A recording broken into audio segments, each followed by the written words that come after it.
Bienvenidos todos a una vez más a un episodio más de Filosofía para Todos. Hoy estamos de manteles largos porque vamos a hablar de esta serie de adolescencia que está en Netflix. No sé si hayan tenido ustedes la oportunidad de verla.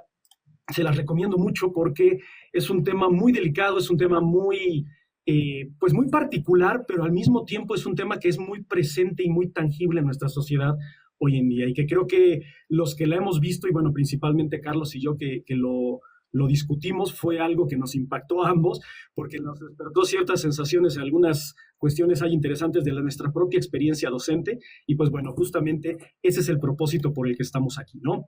Voy a hacerles una pequeña biografía de nuestro invitado. Él es el maestro Carlos Ernesto Reyes González, licenciado en procesos educativos y maestro en educación superior. Algo debe de saber de educación, ¿no?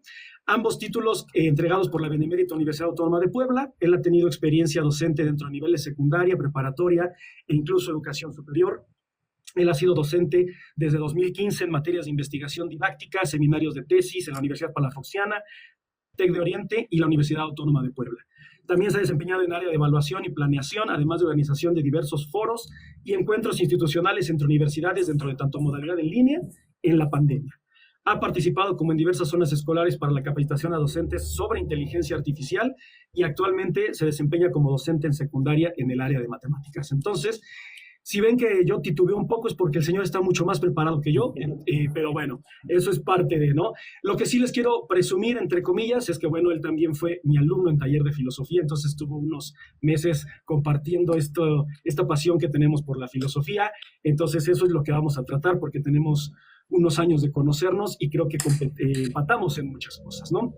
Y pues bueno, a lo que vamos a analizar esta serie de adolescencia de Netflix que es muy fuerte, es muy fuerte en todos los aspectos, independientemente también de que es una gran obra de la televisión, o sea, la forma en la que está grabada, todo eso es algo también muy impactante, muy impresionante. Pero le voy a dar la palabra a Carlos para que nos diga en general una opinión de la serie, qué es lo que él vio, o sea, qué es lo que puede rescatar, una especie como de interacción. Vamos a tener aquí vamos a compartir ideas sobre lo que nos llamó la atención y les invito a que en el chat hagan preguntas. Al final voy a dar un espacio, unos 5 o 10 minutos, para escoger algunas preguntas que tengan ustedes sobre la educación, que tengan ustedes sobre cuáles son los problemas o que le quisieran preguntar aquí al invitado sobre educación para que él pudiera responder, ¿no? Y pues bueno, Carlos, te cedo la palabra. Muchas gracias por la invitación, por aceptar la invitación y pues te escuchamos tus sabias palabras. Al contrario, Mike, te agradezco ahorita este espacio y bueno, no sabía que inauguraba tu panel de invitados aquí en tu programa. Bueno, pues ahorita de lo que decía, sí, precisamente antes de hablar de la serie, ahorita estoy en una secundaria, estoy trabajando con chicos de secundaria. Yo atribuía mucho, porque me está costando bastante, es una cuestión, ha sido quizás los desafíos más fuertes ahorita estos 2 últimos años en secundaria. Pero no fue hasta que ya vi la serie que dije, híjole, ya no me... Por un lado, dije, bueno, no soy el problema. Dos, me alarmó mucho porque, bueno, entonces no es un problema de la escuela, no es un problema del Estado, ni es un problema del país, es un problema mundial.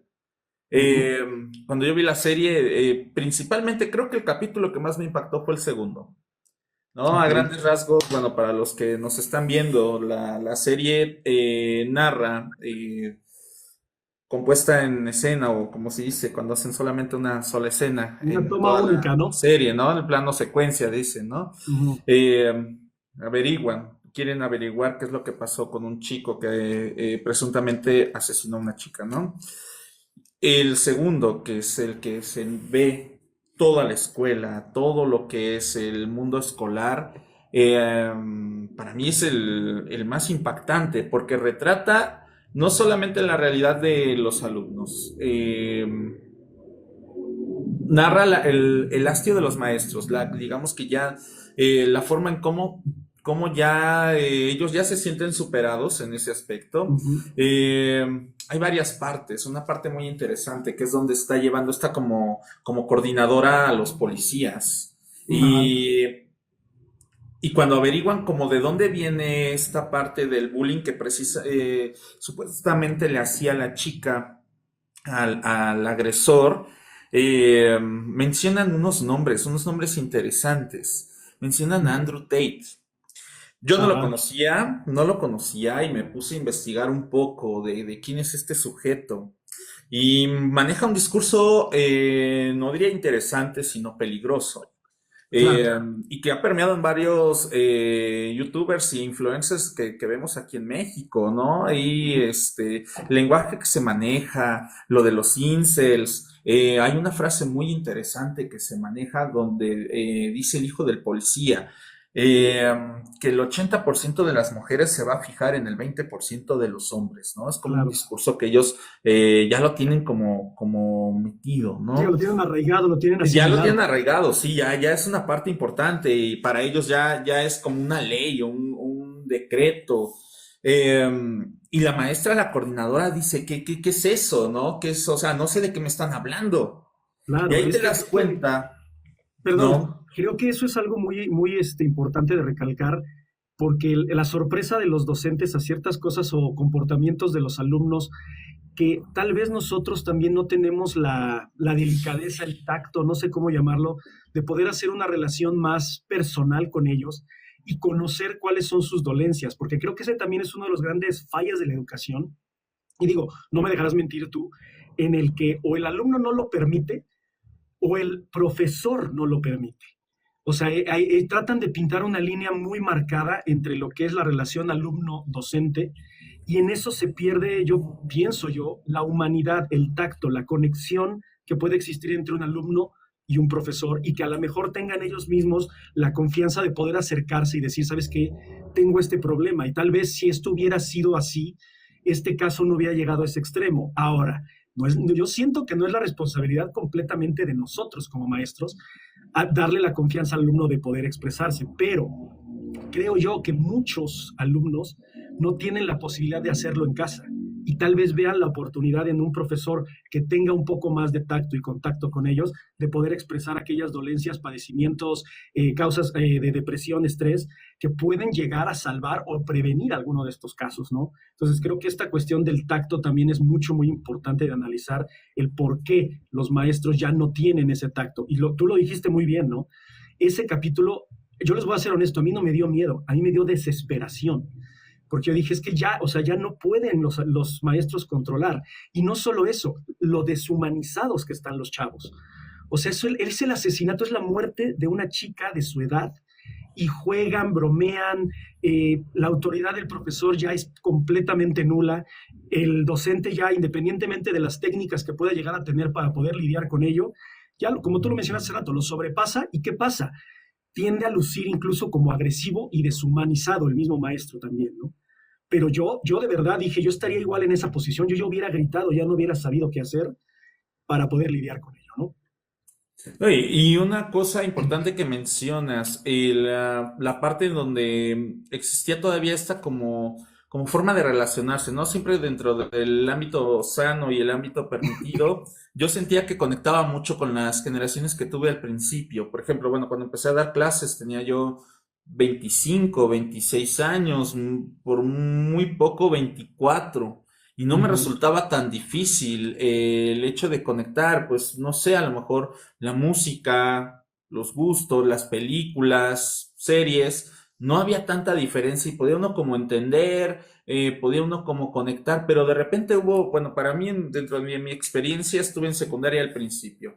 Posteriormente pasé a universidad y como que no sentía yo el desfase porque a fin de cuentas venían siendo como que la misma generación de alumnos que tuve al principio, Ujú.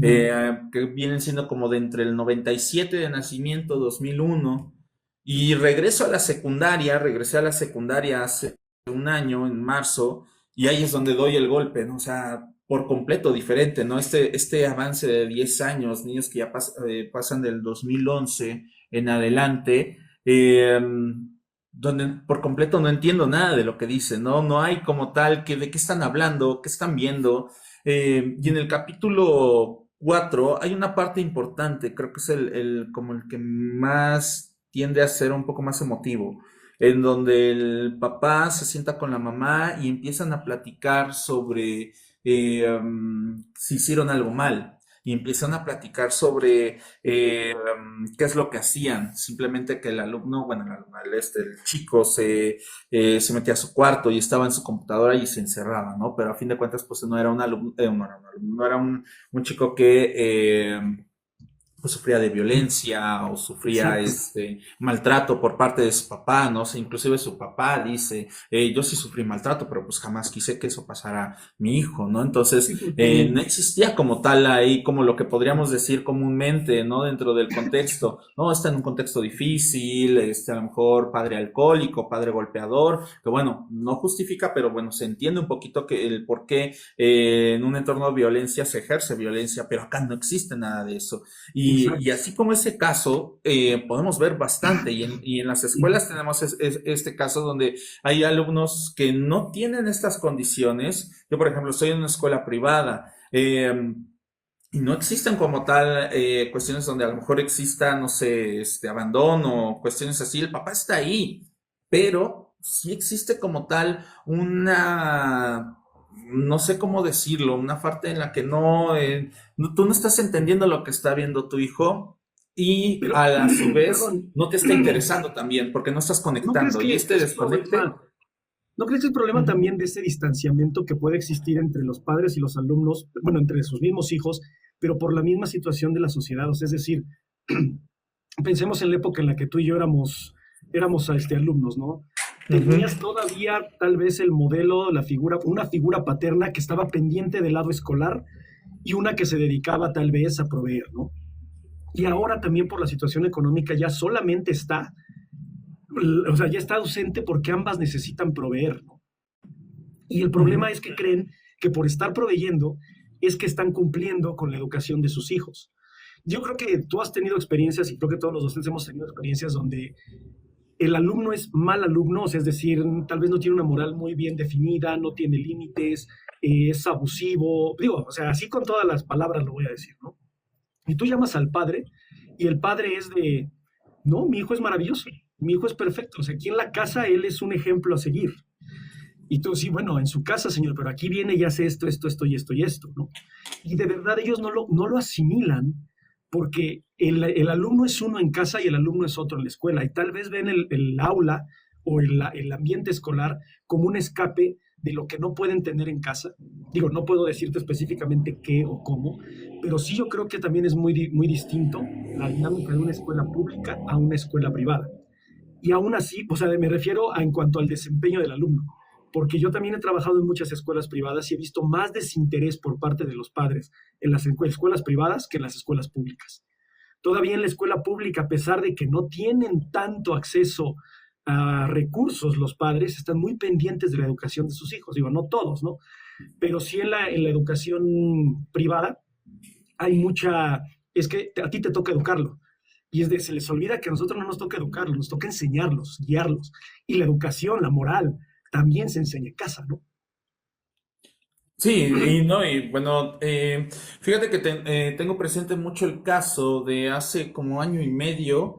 Pasó, no sé si recuerdas, unos alumnos de la náhuatl, fueron varios Ujú, casos como de la misma escuela, ¿no? Pero creo que el ujú, más que me sonó fue de uno que para entrar a su residencia, donde estaba en conjunto habitacional, creo que no lo dejó pasar el policía y se bajó el ujú, muchacho y lo golpeó, ¿no? Eh, ujú. pero al entrevistar a los papás o al ver la cuestión en las noticias, veíamos que el papá era igual. El papá Y tenía que una después un cuestión. tiempo apareció que habían metido o arrestado al papá porque hizo algo Ajá. similar, ¿no? Y así como dices, y sí, bueno, yo nunca me he tratado de esconder ni nada, pero sí, me he topado con estos casos en donde alumnos que tienen a veces en escuelas privadas muchas de estas actitudes como de discriminación, por así decirlo, eh, al ver al papá o a la mamá te das cuenta que, bueno, de dónde vienen estos reflejos. Pero aquí esa es la cuestión, ¿no? O sea, esto pareciera ser un poquito más simple, ¿no? Entonces, tenemos al alumno que causa este rechazo, que causa este bullying, pero tiene una justificación, ¿no? En dado caso, tiene este entorno en donde el papá o la mamá, al tener este sentido de superioridad social, pues lo refleja también dentro de los hijos y los hijos lo hacen. No digo que esté bien, para nada, está bien, pero se No, pero no entiende del por qué asimilan, viene. exacto, no Pero, asimilan que eso que están viviendo o que lo que está haciendo el comportamiento del padre es algo negativo porque es parte de su día a día. O sea, esa es su exacto, realidad. Ellos, y pero, digo, relacionado con lo que planteaba Hannah Arendt sobre la banalidad del mal, es decir, ellos en realidad no saben que están actuando de manera negativa porque están imitando y emulando el comportamiento que está normalizado. Apenas ah, sucedió también ujú. un caso, no recuerdo en dónde fue, donde arrestaron a un chico en un alcoholímetro y el papá salió que resultó que era un funcionario y con toda la prepotencia, con toda la soberbia. Y dices, pues claro, es que si ese ejemplo tienen en casa y que creen que el dinero lo puede comprar todo y que lamentablemente así es, o sea, digo, la mayoría de las veces es de que así le decía, ¿no? Tal cual el señor, el papá, le decía, son 9,000 de multa, eso es lo que tú ganas en un mes, yo lo pago ahorita, no pasa nada, ¿no? Entonces, o sea, yo veo ese ejemplo a los 3, 4, 5 años y llego a la adolescencia, llego a la universidad y obviamente voy a comportar igual, o sea, mi realidad se va a ver alterada por la forma en la que la educación o la supuesta educación que están recibiendo no tiene esa brújula moral, no tiene esa condición ética que es, oye, todo lo que hagas que sea por bien tuyo y por bien de otros. O sea, los otros también tienen derechos, los otros también tienen personalidad, identidad, sentimientos, porque también se deshumaniza al otro, ¿no? O sea, yo en la serie también a mí me impacta mucho, ya cuando la vean completa, cómo él, o sea, de verdad, o sea, tú veías al chico, no sé si también es muy buen actor, pero a ti te convencía de que efectivamente no había sido él. Ujú. Esta escena donde están él solo con el papá y que el papá le dice, hijo, confía en mí, siempre has confiado en mí, siempre te he dado la oportunidad, dime la verdad, lo hiciste, mírame a los ojos, no va a pasar nada mayor de lo que está pasando. Y el niño le dice, no, no fui yo. Y el papá también, pues bueno, al abrirse emocionalmente así, también cree fervientemente en las palabras de su hijo. Y que creo que ese es un punto también muy interesante. Colocarte en el lugar de los padres también a veces es muy complicado porque no sabes ni la dinámica familiar, ni la situación de traumática infantil, ni el desarrollo del persona, etcétera, ¿no? No, y es que, por ejemplo, acá te decía yo, o sea, eh, tenemos este grupo de chicos que reaccionan negativamente o causan o hacen algunas acciones de discriminación, rechazo, agresión hacia otras personas porque lo ven dentro de casa y porque lo hacen, porque sus papás también tienen estas actitudes de superioridad social, digamos, no es que sea bueno, pero se entiende del por qué. O sea, Ujú. tú puedes dar un juicio, pero acá la serie lo más interesante es de, no te voy a poner ninguno de esos contextos, no te voy a poner nada de ese entorno fuerte. No son malas personas los papás, se ve al señor y se ve a la señora. Simplemente no detectaron lo que estaba haciendo su hijo. Y Y es aquí esa que es la cuestión, porque entonces y eso sí es lo que más me impactó, porque yo sí veo estos casos en ujú. donde tú platicas con los papás y no ves este aire de superioridad, ves humildad, ves accesibilidad, ves facilidad, pero el chico está haciendo otra cosa, o sea, es Ujú. capaz de agredir, es capaz de pisotear a otra persona, pero no lo está viendo en casa, y esa es la cuestión, aquí la parte Es importante y que la parte entonces difícil. sería qué es lo que lo está educando, porque los padres a lo mejor son el ejemplo, son buenas personas, son humildes, son bondadosos, pero detrás la educación ya está delegada a las redes sociales, al Ujú. internet, a la inteligencia artificial. Entonces, todo eso, quieras o no, tiene una característica deshumanizadora, porque, o sea, no es lo mismo que tú busques ayuda psicológica con la inteligencia artificial a que te enfrentes, bueno, que te pongas frente a frente con un psicólogo y que él Ujú. pueda conectar contigo, tú conectar con él y sentir el apoyo de lo que son las palabras por medio de un individuo. Pero la educación ya está, o sea, ¿qué es lo que te dicen los papás? No es que, pues, ¿sabes qué? O sea, a los niños yo les dejo el celular para que no esté molestando. Le pongo el iPad y le pongo películas y el iPad le dura 4 horas la pila y son 4 horas que el niño no me molesta. Pero esa atención directa al contenido que están viendo es lo que no saben. Cuando el papá perdón, el papá el policía, que es el papá de uno de los, Ujú. de los hijos, perdón, de los alumnos, que le dice, oye, todo esto de lo que estás hablando, explícamelo porque no lo entiendo, ¿no? Ujú. Lo que tú dices, lo de los emojis, lo de la regla 80-20, ciertas palabras, ciertos conceptos que es de, oye, por nuestra diferencia generacional, no tengo la menor idea de lo que están tratando y puede ser algo sensible porque tal vez tú eres muy cuidadoso de tu hijo, ¿no? Y a lo mejor le revisas el celular, pero entre ese código, entre esas palabras que utilizan, dices, pues a lo mejor es lenguaje de la chaviza, como decimos, ¿no? Ujú. Pero no hay esa seriedad o esa preocupación porque sea algo peligroso.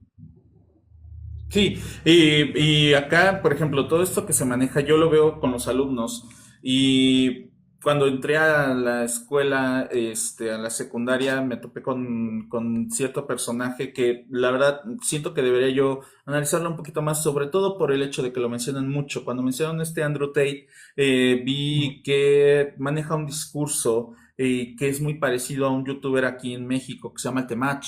ujú, ujú. Eh, lo traté de ver, ahorita veo que está en una situación ahí que Una se, creo situación que se, legal, ¿no?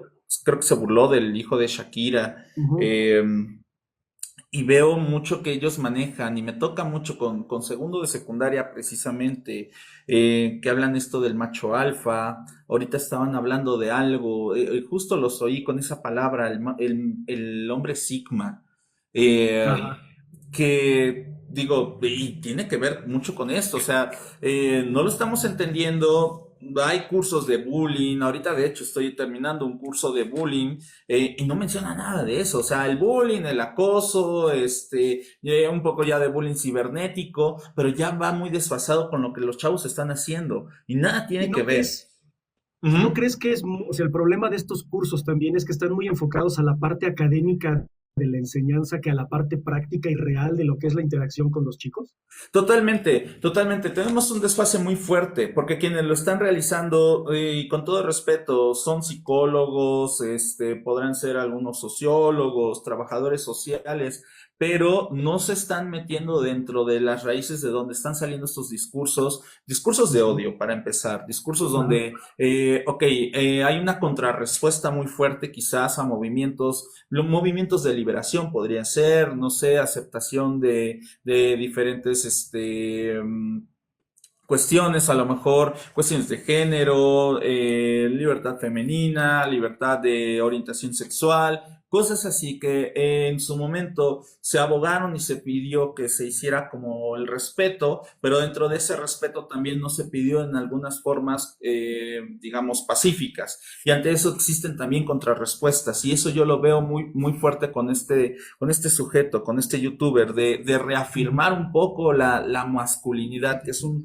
discurso que trae este cuate. Y al ver eso, yo veo que coincide mucho con esto que decían en el segundo capítulo, ¿no? Esto de no todas las mujeres se van a fijar en todos los hombres, ¿no? Eso es como una Ujú. cuestión que lo tiene muy marcado. Y en el tercero, donde está hablando con la psicóloga, y la psicóloga al principio no entiende mucho de lo que está pasando, sí lo comprende, yo veo que sí trata de dar como su aporte, pero sí está igual en otro mundo Sí, desfasado sí, donde sí. el chico ya trae un discurso y lo trae muy cargado, o sea, el chico es como el detonante de varias cosas, porque lo ves en el segundo, ves que la mayoría sí tiene como eso y es el chico el que se atreve, el que hace la acción, ¿no? Pero el Ujú. discurso está permeado en todos, o sea, la mayoría de los estudiantes ya traen ese discurso y no Sí. lo estamos entendiendo, ¿no? Y de hecho, yo creo, bueno, desde una perspectiva personal, que su actuar fue el, él encontró cierta congruencia en eso, ¿no? Porque él mismo decía, no es que yo no soy guapo, yo no soy atractivo. Entonces, o sea, independientemente de que lo fuera o no lo fuera, de acuerdo a los estándares estéticos de la sociedad moderna, bla, bla, bla, o sea, él ya tenía asimilada la idea de que si él se acercaba a una chica y la chica lo rechazaba, por ende, entonces debería estar dentro del 20% que está siendo rechazado, ¿no? Y él, o sea, en esta parte, todo este capítulo creo que es el cuarto, me dijiste el tercero, no recuerdo, el de la psicóloga, ¿no? Es el Todo, tercero. tercero, todo este capítulo que es prácticamente la reunión con la psicóloga está en una lucha de identidad, veo Ujú, yo. O sea, el chico es como de, o sea, entonces sí soy atractivo, veo una conexión con la psicóloga. De hecho, ves que hay hasta escenas como que las que coquetea con la psicóloga y ujú. la psicóloga es como de, oye, espérate, es que no, no es la intención. O sea, no te estoy diciendo que si consideras que estás guapo porque yo te vea o te tengo cierta atracción hacia ti, ¿no? Pero es porque él está tan ensimismado en todo lo que acaba de pasar y que creo yo muy también, o sea, es una opinión personal y a lo mejor me gustaría escuchar también tu opinión, en el que él mismo se da cuenta que lo que hizo no quería hacerlo, sino que fue una respuesta impulsiva también a lo que es el rechazo. Y que no es lo mismo que me rechaces a mí, a mis 22, 23 años, que rechazar a un chico de secundaria, ¿no? Que también no sabes qué tipo de guía tiene, no sabes qué tipo de enseñanza tiene sobre las relaciones, porque una cosa es relaciones de compañeros en escuela, ¿no? Pero relaciones humanas, eso también es muy complicado, lo que es interpersonal, lo que es intrapersonal, conocerse a él para poder entender qué es lo que está sintiendo, cómo lo está sintiendo, poder expresarlo y cómo poder expresarlo a los demás y tratar de hacer una conexión con la otra edad, ¿no? Sí, acá lo que yo veo mucho es esta parte en donde sí de por sí es una etapa de la adolescencia. A lo mejor aquí nos haría falta un tercer invitado con el aspecto psicológico, ¿no? Porque en el Ujú. aspecto psicológico sí, yo creo que sí falta mucho ese acompañamiento, sobre todo cuando están transicionando en este proceso de la identidad. Y ahorita están, yo lo que veo, es lo que percibo, no se está haciendo un acompañamiento en esta parte, no es tanto de acéptate esta persona, sino que simplemente tienes estas habilidades, puedes ser en esto, pero veo que sí, para en la parte de la adolescencia no se está trabajando mucho, por ejemplo, en cómo aceptar un rechazo. Ya no llamémoslo un rechazo amoroso, un rechazo de diferentes Mental. formas. Ujú. Y me ha tocado, por ejemplo, alumnos que a lo mejor siempre han tenido 10. Y me tocó cuando entré a esta escuela, ahí había alumnos que habían tenido siempre 10. Llego, les pongo el examen, no sacaron 10, sacaron 6, 7. Y es un trauma, ¿no? Es Es un una shock. parte en donde, híjole, ¿no? O sea, es un choque por completo porque no estás preparado para el rechazo. Se te ha inflado un poco el ego en esta parte en donde, bueno, eres el niño de 10 y qué bonito, y siempre tienes 10 y póngale, tienes 7 y no estás preparado y me ha tocado y alumnos que parecieran muy, muy buenos caer en estas situaciones de por llegar a tener esta parte, pero no, o sea, tienes que aprender a lidiar con el rechazo, tienes que aprender a lidiar con saber perder, saber ganar Exacto. inclusive, ¿no? Y en ¿No esa crees que, parte, ujú. perdón, ¿no crees que eso también es un problema del condicionamiento que tienen en casa de es que tienes que sacar 10 Ah, y sí, después de un el 8 buscar es el fracaso, ¿no? perfeccionamiento, sí, sí, sí es un gran problema dentro de los hogares, sobre todo cuando tenemos, por ejemplo, yo en el colegio que estoy, van muchos, pues, que serán hijos de funcionarios, hijos de políticos inclusive, Ujú. eh, que tenemos como en este círculo de debes de ser perfecto, debes de hacerlo bien, porque, bueno, pues esperamos esto de ti, ¿no? Y ahí ya viene una palabra ya más cargada, que es lo que espero yo de ti, a diferencia que en otros contextos, por ejemplo, ¿no? Esperamos que puedas hacer esto, por ejemplo, pues para apoyar en casa, para que tengas un buen empleo, pero acá es otra cosa y es más cargada, ¿no? Porque si no cumples con estos estándares, no puedes estar dentro de esta nube o de este globo de sociedad en el que nosotros nos movemos, porque sí son círculos un poquito más grandes. De hecho, es la escuela Claro. con el contexto un poquito más fuerte que en el que he estado en cuanto a poder adquisitivo. Y sí, se ve esa parte muy cargada en el aspecto académico, social, deportivo también, son competitivos y tienden a tener esta parte de, híjole, no voy a perder, o sea, no quiero Ujú. perder porque nadie espera que yo pierda y eso es una parte muy importante también. Y no sé qué opinas, pero también creo que esto también condiciona mucho la práctica de nosotros.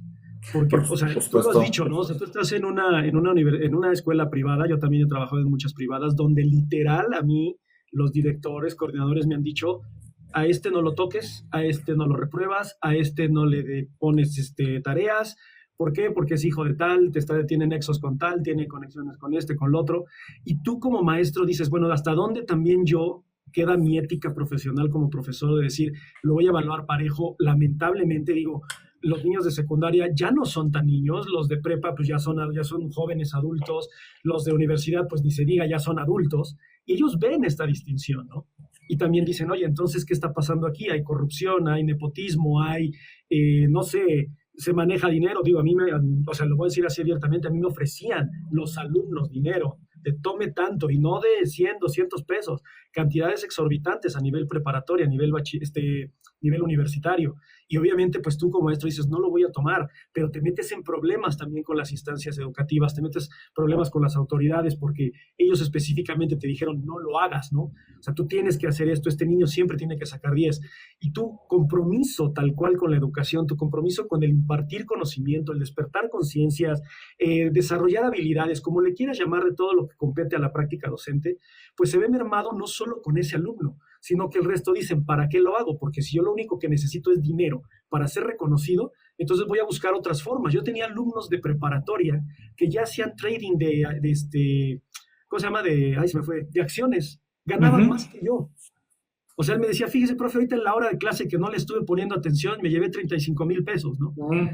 Y, o sea, el resto de los alumnos lo escuchan y dicen, oye, entonces, ¿para qué le pongo atención a este que está hablando del franquismo, que está hablando de Aristóteles? Pues si esto me deja más, ¿no? O sea, también esa parte de lo que es la utilidad monetaria y la utilidad social de la educación. Porque si tú te pones a pensar muchas de las materias que nosotros impartimos, ellos ya las consideran como obsoletas. Metodología de investigación, historia universal, filosofía, etcétera, porque no tienen una practicidad, no tienen una utilidad monetaria, ¿no?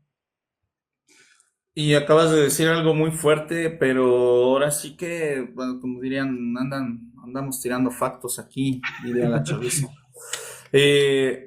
Como lo dijiste, y no digo que algunas, para mí, dentro de mi percepción, de la percepción que tienen ellos, y hoy lo decían en alguna, que estaba yo con un grupo atutorado, ninguna de las materias que tienen ahorita les parece interesante porque no les está motivando a que les pueda generar algo. Y eso que dijiste de esto de la bolsa, de que manejan estos...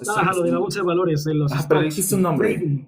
Trading, ajá. Ajá. Fue lo primero con lo que me topé, cuando ellos llevan un iPad y fueron unas apps que ellos mismos me enseñaron, cómo le estaban haciendo, cómo le estaban invirtiendo y cómo estaban ganando. Yo no sé si realmente estaban ganando dinero, no me consta, no sé cómo lo estaban haciendo, lo reporté y pareciera que, bueno, no, como que no me entendían de lo que estaba yo reportando. Yo así de, vamos, véanlos, ahí están. Claro. No lo entendían. Y otra parte importante, esta parte a veces de los condicionamientos que nos ponen a los profesores en las escuelas. Y, o sea, muy importante saber que, bueno, yo estaría más de acuerdo que la escuela, si sabiendo que tenemos estos alumnos, bueno, entonces exígele a tus maestros que estén al nivel para que sepan Claro. que estás preparando, digamos, a la élite, ¿no? ¿Qué es lo que necesitas saber? Ok, no quiero el maestro que venga y me lea las diapositivas, es que quiero que me vaya y los lleve a hacer una práctica de campo. Eso sería para mí lo correcto, ¿no? O sea, porque dices, bueno, estás en una escuela de nivel, estás en una escuela donde sí se te exige, ok, y todos al ras, ¿no? O sea, el que cumplió, cumplió, pero bueno, estás exigiendo más de lo que se debería exigir en una escuela, digamos, en una escuela pública o en otra escuela que a lo mejor no tiene estas condiciones.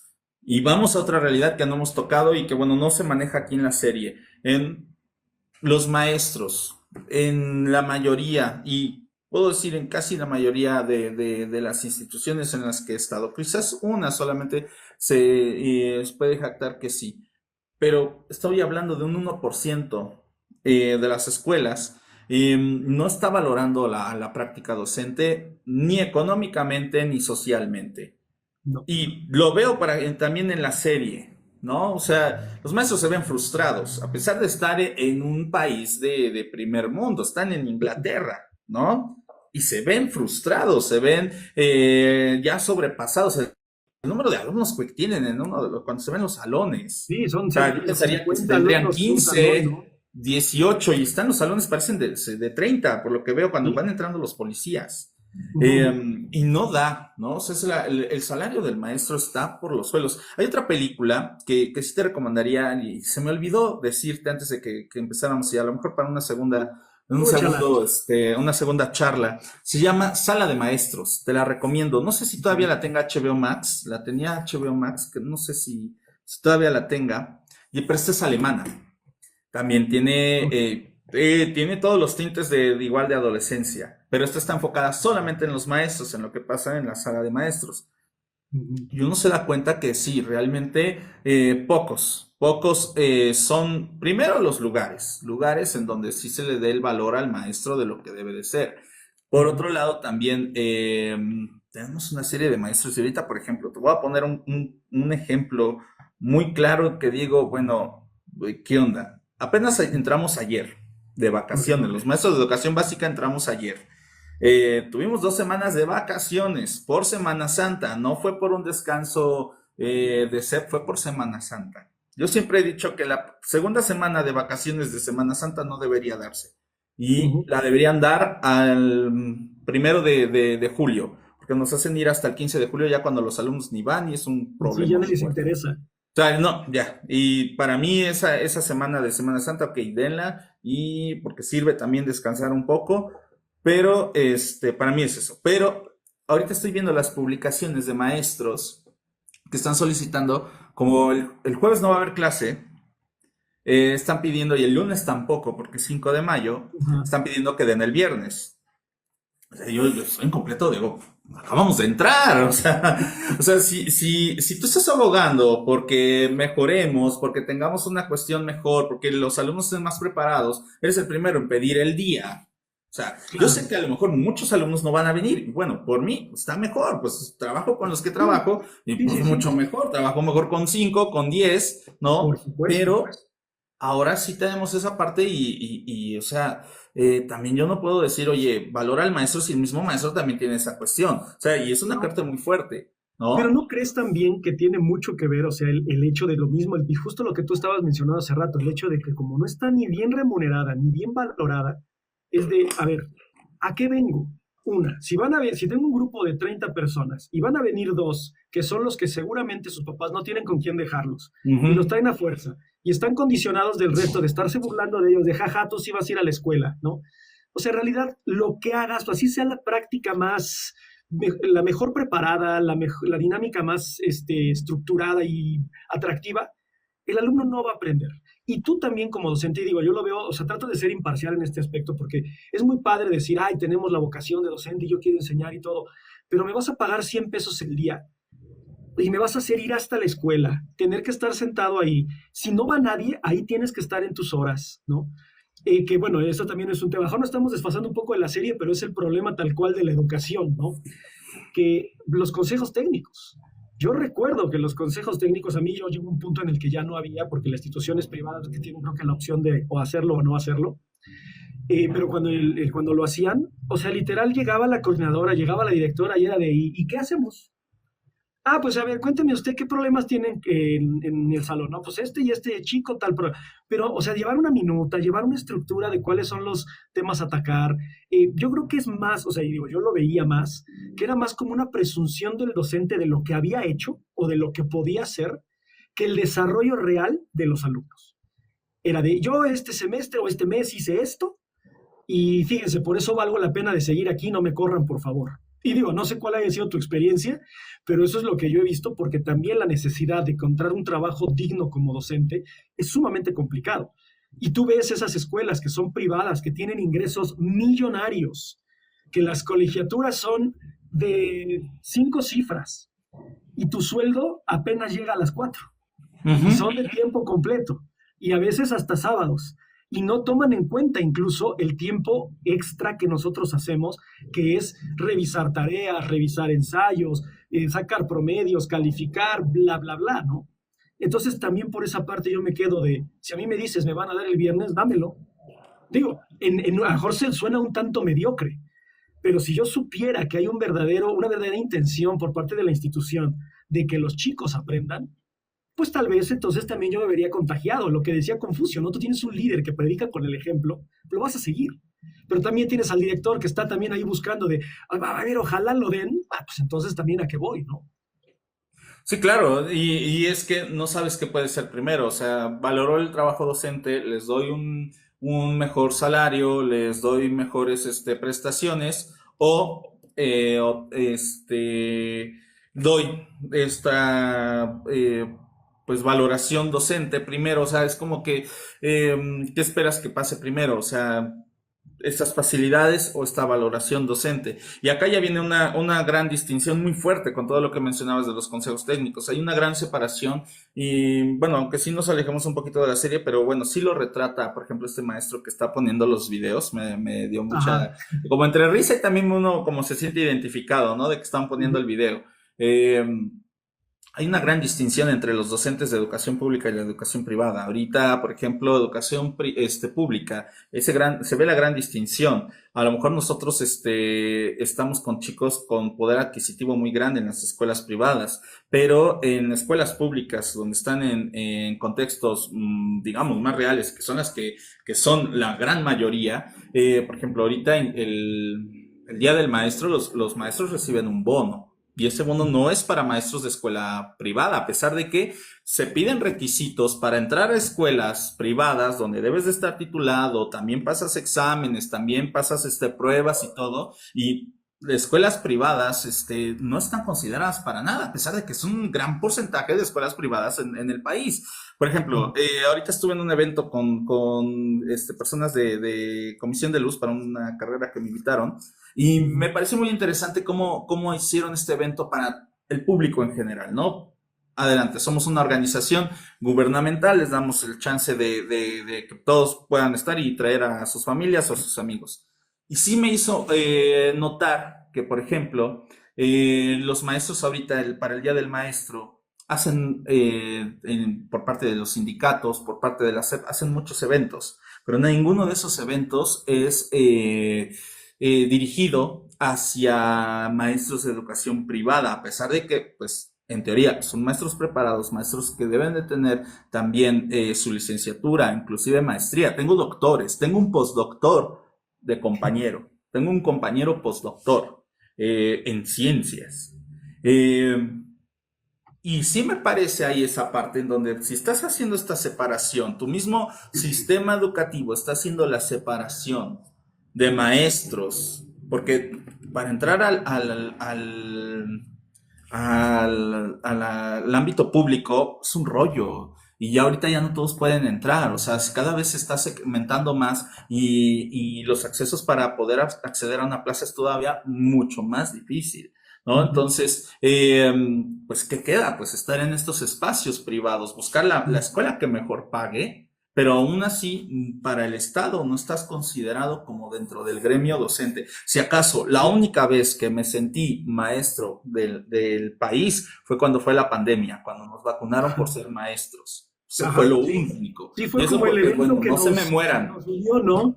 O sea, fue como de, wow, sí me están considerando, ¿no? O Me sea, yo están viendo como, considerando, ¿no? Y me fui a formar con mis amigos maestros, con los que sí, sí, están sí, en sí, la pública y en la privada. Y ahí nos formamos todos somos iguales. Fue la única vez. Porque ahí en exactamente. fuera Día del Maestro, ellos van a tener su show, van a tener todo, pero no, solamente para maestros de Secretaría de Educación. Y entonces a lo mejor no está nos estamos desfasando, pero también tiene que ver con eso. Entonces, Sí, claro. si estamos topándonos con estos escenarios, pues también tu maestro se debe de sentir valorado, debes de darle herramientas, pero si llega, por ejemplo, y nos invitaron apenas hace como medio año a un evento donde sí, la mayoría eran escuelas públicas, y nos hacían mención, dice, ay maestros, no estén tristes, ahorita ya les llega su bono, que no sé qué, y nosotros, ¿cuál bono? ¿De qué hablas? O ¿De qué estás sea, hablando? Soy ¿qué escuela estás privada. hablando? O sea, no. Se duras penas y en algunas escuelas dan aguinaldo. O sea, Ah, exacto, ¿no? Y de hecho, o sea, por ejemplo, ahorita que mencionas también esa parte, todo lo que es la remuneración económica, digo, sé que a lo mejor también muchos dirán, es que los maestros deberían hacerlo por vocación, ¿no? no, pues no Y somos también es algo que, padres, no somos sí, sacerdotes. sí, no, no, y debemos de hacerlo por amor al arte. Y mira, no te voy No, a negar, yo amo la docencia, claro. pero tengo que comer. Y creo que hasta cierto punto sabes entender y valorar lo que tú conoces y no solo lo que conoces, cómo lo impartes. Hubo un caso en la universidad donde trabajaba, no voy a decir nombres, pero si hay algunos alumnos que me estén viendo ya deben saber cuál. Era un señor ya grande, o sea, yo creo que el señor tendría aproximadamente 60 y tantos años y él era maestro en administración de empresas y estaba buscando una beca de CONACYT para hacer un Ujú, doctorado en economía. Y tú sabes que CONACYT ya a esas alturas ya no te da becas, o sea, ya ujú. es de...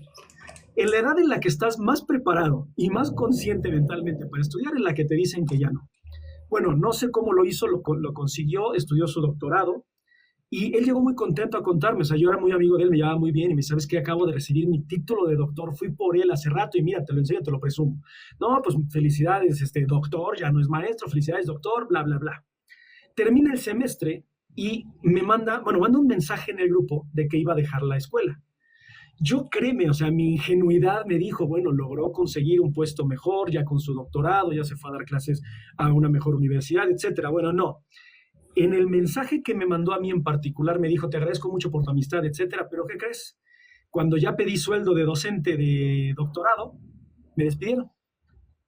Y le dije, a ver, pero ¿cómo? Sí, es que, o sea, hay un tabulador, no sé si en la escuela donde tú estás hay tabulador, pero el tabulador es licenciado, maestro y doctor. Y cuando pidió que subiera al tabulador, que, o sea, también es una grosería, eran 80, no, 60 pesos el tabulador, o sea, 3 años de investigación, de doctorado, de romperte el lomo por prepararte, para 80 pesos la hora. No quiso la universidad pagárselo y le dijeron, ¿sabe que ahí está la puerta? Entonces retírese, ¿no?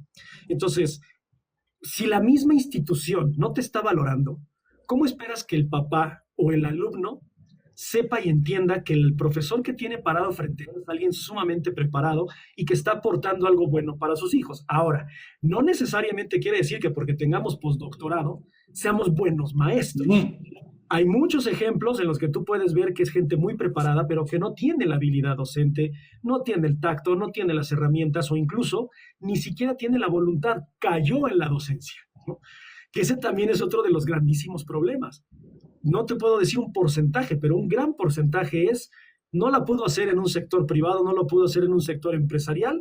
Entonces, ¿qué es lo que me queda? Ir a dar clases. Y van de mala gana, van enojados, van sabiendo que son buenos, pero que tienen un salario paupérrimo, lidiar con adolescentes que no lo toleran o que no pueden interactuar con él. Y pues bueno, obviamente eso impacta no solo a ti como docente, sino que también impacta a los alumnos.